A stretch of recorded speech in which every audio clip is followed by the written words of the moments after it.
ಚಿಕ್ಲೂರು ಗ್ರಾಮ ಪಂಚಾಯತಿ ಮರವೆ ಮನೆ ಕಿರಿಯ ಪ್ರಾಥಮಿಕ ಪಾಠಶಾಲೆ ಸರ್ಕಾರಿ ಶಾಲೆಯಲ್ಲಿ ಒಂದು ಹಬ್ಬದ ವಾತಾವರಣ ನಿರ್ಮಾಣವಾಗಿದೆ. ಈ ಒಂದು ಮರವೆ ಮನೆ ಗ್ರಾಮ ಒಂದು ಕುಗ್ರಾಮನೆ ಅಂತ ಹೇಳ್ಬೋದು. ಯಾಕಂದ್ರೆ ನಮ್ಮ ತಾಲೂಕು ಬಾರ್ಡರ್ ಇರತಕ್ಕಂತ ಒಂದು ಗ್ರಾಮ, ಆಂಧ್ರ ಬಾರ್ಡರ್ ಇರತಕ್ಕಂಥ ಗ್ರಾಮ. ಈ ಒಂದು ಗ್ರಾಮದಲ್ಲಿ ಈ ಶಾಲೆಯಲ್ಲಿ ಮಕ್ಕಳಿಗೆ ಬ್ಯಾಗು ಮತ್ತು ವಾಟರ್ ಬಾಟಲ್ ಕೊಡುವಂತ ಒಂದು ಕಾರ್ಯಕ್ರಮ ನಮ್ಮ ದಾನಿ ನಮ್ಮ ಪತ್ರಕರ್ತನಾದಂತ ನಮ್ಮ ಸಂಗೊಳ್ಳಿ ವೆಂಕಟೇಶ್ ಅವರು ಇವತ್ತು ಹಮ್ಮಿಕೊಂಡಿದ್ದಾರೆ.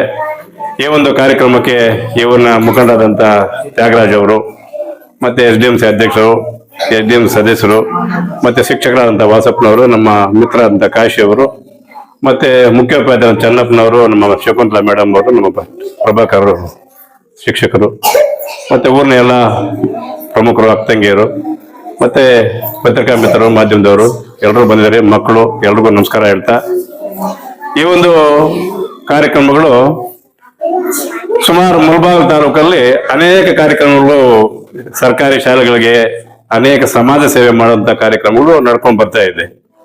ಇದು ಸುಕುಮಾರ್ ಮತ್ತೆ ಜಗದೀಶ್ಗೂ ಗೊತ್ತಿದೆಯೋ ಗೊತ್ತಿಲ್ಲ.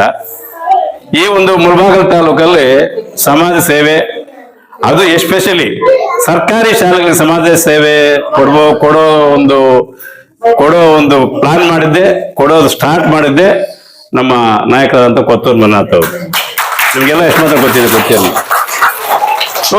99 ಇಂದ 2004 ವರೆಗೂ ನಮ್ಮ SM ಕೃಷ್ಣ ಸರ್ಕಾರದಲ್ಲಿ ಮೊದಲು ಫಸ್ಟ್ ನಮ್ಮ ರಾಜ್ಯದಲ್ಲಿ ಮಿಡ್ ಡೇ ಮೀಲ್ಸ್, ಬಿಸಿಯೂಟ ಕಾರ್ಯಕ್ರಮ, ಮಕ್ಕಳಿಗೆ ಮಕ್ಕಳು ಹಸುವಿಂದ ಬರಬಾರದು ಅಂತೇಳಿ 2003ರಲ್ಲಿ ನಮ್ಮ SM ಕೃಷ್ಣ ಮುಖ್ಯಮಂತ್ರಿ ಇದ್ದಾಗ ಫಸ್ಟ್ ಟೈಮ್ ನಮ್ಮ ಕರ್ನಾಟಕ ರಾಜ್ಯದಲ್ಲಿ ಬಿಸಿಯೂಟ ಕಾರ್ಯಕ್ರಮ ಮಕ್ಕಳಿಗೆ ಸ್ಟಾರ್ಟ್ ಮಾಡಿದ್ರು.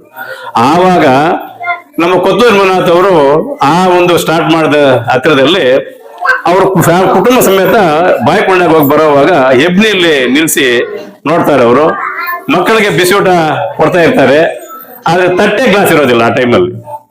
ಆವಾಗ ಅವ್ರಿಗೆ ಯೋಚನೆ ಬರುತ್ತೆ, ನಾನು ಮುಳಬಾಗಿಲು ತಾಲೂಕಿಗೆ ಈ ರೀತಿ ಒಂದು ಸಮಾಜ ಸೇವೆ ಮಕ್ಕಳಿಂದ ಸ್ಟಾರ್ಟ್ ಮಾಡಬೇಕು, ಸರ್ಕಾರಿ ಶಾಲೆಯಿಂದ ಸ್ಟಾರ್ಟ್ ಮಾಡಬೇಕು ಅಂತೇಳಿ ಆವಾಗ ಸ್ಟಾರ್ಟ್ ಮಾಡಿದಂತ ಒಂದು ಸೇವೆ ಇವತ್ತು ಮುಳಬಾಗಿಲು ತಾಲೂಕಲ್ಲಿ ಯಥೇಚ್ಛವಾಗಿ ನಡೀತಾ ಬಂತಾ ಇದೆ. ವಿವಿಧ ರೀತಿಯಲ್ಲಿ ಅನೇಕ ಡಿಫರೆಂಟ್ ಟೈಪ್ ಅಲ್ಲಿ ಏನೇನು ಒಂದು ರೀತಿಯಲ್ಲ ಸಮಾಜ ಸೇವೆಗಳು, ದೇವಸ್ಥಾನಗಳು ಕಟ್ಟೋದಾಗ್ಬೋದು, ಅನ್ನದಾನ ಆಗ್ಬೋದು, ಪ್ರತಿಷ್ಠಾಪನೆ ಮಾಡೋದಾಗ್ಬೋದು, ಅನೇಕ ಸಾಮಾಜಿಕ ಕಾರ್ಯಕ್ರಮ ಮಾಡೋದಾಗ್ಬೋದು.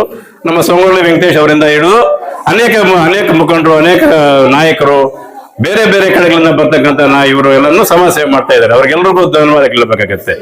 ಅನೇಕವರು ಇವಾಗ ಸ್ಥಳೀಯವಾಗಿ ಅಂದ್ರೆ ನಮ್ಮ NRS ಇರ್ಬೋದು, ನಮ್ಮ ನವರ ಸತ್ಯಣ್ಣ ಅವ್ರು ಇರ್ಬೋದು, ಮತ್ತೆ ನಮ್ಮ ನಾಯಕರಾದ ಆಜ್ಞಾಣ ಅವ್ರು ಇರ್ಬೋದು, ಈ ರೀತಿ ಅನೇಕ ಮುಖಂಡರು ಅವ್ರದೇ ಆದಂತ ಒಬ್ಬೊಬ್ರು ಒಂದೊಂದು ರೀತಿಯಲ್ಲಿ, ಒಬ್ರು ಓಂ ಶಕ್ತಿ ದೇವಸ್ಥಾನಕ್ಕೆ ಬಸ್ಸುಗಳು ಕಳಿಸೋದಾಗ್ಲಿ, ಇನ್ನೊಂದು ನಮ್ಮ ಆಜ್ಞಾನ ಅವರು ಹೆಣ್ಮಕ್ಳಿಗೆ ದೀರ್ಘ ಸುಮಂಗ್ಲಿ ಭವ ಅಂತ ಅನ್ನೋ ಕಾರ್ಯಕ್ರಮದಲ್ಲಿ ಸೀರೆ ಕುಂಕುಮ ಕೊಡೋ ರೀತಿಯಲ್ಲಾಗ್ಲಿ, ಯುವಕರಿಗೆ ಹೆಲ್ಮೆಟ್ ಕೊಡೋ ರೀತಿಯಲ್ಲಾಗ್ಲಿ, ಅದೇ ಪ್ರತಿಯೊಬ್ಬರು ಒಬ್ಬೊಬ್ರು ಒಂದು ಡಿಫರೆಂಟ್ ಟೈಪ್ ಇರುತ್ತೆ. ಮತ್ತೆ ನಮ್ಮ ಪದಕಾಷ್ಟ ಮುನೇಶು ಸರ್ಕಾರಿ ಶಾಲೆಗಳಿಗೆ ಅವ್ರದೇ ಆದಂತ ಒಂದು ಸೇವೆ ಮಾಡ್ಕೊಂಡು ಬರ್ತಾ ಇದ್ದಾರೆ. ಅವ್ರಿಗೂ ಈ ಸಮಾಜದಲ್ಲಿ ಧನ್ಯವಾದ ಹೇಳ್ಬೇಕಾಗುತ್ತೆ. ಇಂಥ ಅನೇಕ ಕಾರ್ಯಕ್ರಮಗಳು ಮಾಡ್ತಾ ಬರ್ತಾ ಇದ್ದಾರೆ. ಉದ್ದೇಶ ಇಷ್ಟೇ, ಸರ್ಕಾರಿ ಶಾಲೆಗಳು ನಶಿಸಿ ಹೋಗ್ತಾ ಇದೆ, ಮುಂದಿನ ದಿನಗಳಲ್ಲಿ ಸರ್ಕಾರಿ ಶಾಲೆಗಳು ಅಭಿವೃದ್ಧಿ ಆಗ್ಬೇಕು ಅಂತ. ಇವಾಗ ಅಂತೂ ಈ ನಡುವೆ ಒಂದು 2-3 ವರ್ಷಗಳಿಂದ ರಾಜ್ಯ ಸರ್ಕಾರ ಆಗ್ಲಿ, ಕೇಂದ್ರ ಸರ್ಕಾರ ಆಗ್ಲಿ ಸರ್ಕಾರಿ ಶಾಲೆಗಳಿಗೆ ಹೆಚ್ಚು ಒತ್ತು ಕೊಟ್ಟು ಇವಾಗ ವಿವಿಧ ರೀತಿಯಲ್ಲಿ ಎಜುಕೇಶನ್ ಕೊಡೋ ಸಿಸ್ಟಮ್ ಕೂಡ ಚೇಂಜ್ ಮಾಡಿದ್ದಾರೆ. ನೀವು ಇವಾಗ ನೋಡ್ಬೋದು, ಇವಾಗ ನಮ್ಮ ಚನ್ನಪ್ಪನವರು, ನಮ್ಮ ಪ್ರಭಾಕರ್ ಅವರು, ನಮ್ಮ ಶಕುಂತಲಾ ಮೇಡಮ್ ಅವರು ಈ ಶಾಲೆ ನೋಡಿದ್ರೆ ವಾತಾವರಣ ಗೊತ್ತಾಗುತ್ತೆ. ಜಗದೀಶ್, ಇಲ್ಲಿ ಕಾನ್ವೆಂಟ್ ಇದ್ದಂಗೆ ಇದೆ, ಆ ರೀತಿ ಮಾಡಿದ್ದಾರೆ, ಆ ರೀತಿ ಶಿಕ್ಷಣ ಕೊಡ್ತಾ ಇದ್ದಾರೆ. ಅವ್ರಿಗೂ ಧನ್ಯವಾದ ಹೇಳ್ಬೇಕಾಗತ್ತೆ. ಇನ್ನ ಒಂದು ಗೆಸ್ಟ್ ಟೀಚರ್ ಓಕೆನಾ, ಅವ್ರಿಗೂ ಲಾವಣ್ಯ, ಇವ್ರಿಗೂ ಧನ್ಯವಾದ ಹೇಳ್ಬೇಕಾಗತ್ತೆ. ಇನ್ನ ಒಂದು ಮುಖ್ಯವಾಗಿ ಹೇಳ್ಬೇಕಾದ್ರೆ ಈ ಊರಿನ ಗ್ರಾಮಸ್ಥರಿಗೂ ಇವ್ರ ಮಕ್ಕಳಿಗೂ ಧನ್ಯವಾದ ಹೇಳ್ಬೇಕು. ಯಾಕಂದ್ರೆ ದೊಡ್ಡ ಊರಲ್ಲಿ 15-20 ಸ್ಟ್ರೆಂತ್ ಬಂದಿದೆ. ಈ ಒಂದು ಚಿಕ್ಕೂರಲ್ಲಿ 65 ಜನ ಮಕ್ಕಳು ಸರ್ಕಾರಿ ಶಾಲೆಯಲ್ಲಿ ಓದ್ತಾ ಇದ್ದಾರೆ ಅಂದ್ರೆ ಅವ್ರಿಗೆಲ್ರಿಗೂ ಧನ್ಯವಾದ ಹೇಳ್ಬೇಕಾಗತ್ತೆ. ಈ ಒಂದು ಸರ್ಕಾರಿ ಶಾಲೆಗಳಲ್ಲಿ ವಿದ್ಯಾಭ್ಯಾಸ ಮಾಡಿ ಉನ್ನತ ಸೇವೆ ಮಾಡಬೇಕು, ಅವರದೇ ಆದಂತಹ ಜೀವನ ಶೈಲಿ ಅಭಿವೃದ್ಧಿ ಆಗ್ಬೇಕು ಅಂತ ಕೋರ್ತಾ, ಮತ್ತೆ ಇವಾಗ ಹೊಸದಾಗಿ ನಮಗೆ BO ಶಂಕರೇಗೌಡ ಅಂತ ಒಬ್ರು ನಿನ್ನೆ ಪೋಸ್ಟಿಂಗ್ಸ್ ಆಗಿದೆ. ಅವ್ರ ಹತ್ರನೂ ನಾವು ಡಿಸ್ಕಸ್ ಮಾಡಿದ್ದೀವಿ. ನಮ್ಮ ತಾಲೂಕಲ್ಲಿ ನೀವು BO ಆಗಿ ಬಂದ ಮೇಲೆ ನೀವು ಶಿಕ್ಷಣ ಕ್ಷೇತ್ರವನ್ನು ಬದಲಾವಣೆ ಮಾಡಬೇಕು. ನಿಮ್ಮದೇ ಆದಂತ ಒಂದು ಕಾರ್ಯವೈಖರಿ ಇರ್ಬೇಕು ಸರ್. ನೀವು ಅದನ್ನು ಮಾಡ್ತೀರಿ ಅಂತ ನಮ್ಗಿದೆ. ಅದನ್ನ ನೀವು ಉಳಿಸ್ಕೋಬೇಕು ಅಂತ ನಾವು ಅವ್ರಿಗೆ ಸೂಚನೆ ಕೊಟ್ಟಿದ್ದೀವಿ. ಅವರನ್ನು ಮಾಡ್ತಾರೆ ಅಂತ ನಂಬಿಕೆ ನಮ್ಗಿದೆ. ಅವರ ಕಾರ್ಯವೈಖರಿ ನಾವು ಬೇರೆ ಕಡೆ ಎಲ್ಲ ನೋಡಿದಾಗ ಮಾಡ್ತಾರೆ ಅಂತ ಇದೆ. ಇಂತಹ ಒಂದು ಶಿಕ್ಷಣ BO ಅವ್ರು ಬರ್ತಾ ಇದ್ದಾರೆ. ಅವ್ರಿಗೂ ಧನ್ಯವಾದಗಳು ಹೇಳಿ, ಮುಂದಿನ ದಿನಗಳಲ್ಲಿ ಇಂಥ ಅನೇಕ ಕಾರ್ಯಕ್ರಮಗಳು ನಮ್ಮ ಸಂಗೊಳ್ಳಿ ವೆಂಕಟೇಶ್ ಅವರು ಸಮಾಜ ಸೇವೆ ರೀತಿಯಲ್ಲಿ ರೂಪದಲ್ಲಿ ಮಾಡಲಿ, ಅವ್ರಿಗೆ ಎಷ್ಟು ಇನ್ನೂ ದೇವರು ಆರೋಗ್ಯ ಭಾಗ್ಯ ಕೊಡ್ಲಿ ಅಂತ ಈ ಸಮಯದಲ್ಲಿ ಹೇಳಿ, ಈ ಒಂದು ಕಾರ್ಯಕ್ರಮದಲ್ಲಿ ಭಾಗವಹಿಸಕ್ಕಂತ ಎಲ್ರಿಗೂ ಮತ್ತೊಮ್ಮೆ ಧನ್ಯವಾದಗಳು ಹೇಳಿ ನನ್ನ ಮಾತನ್ನು ಮುಗಿಸ್ತೇನೆ.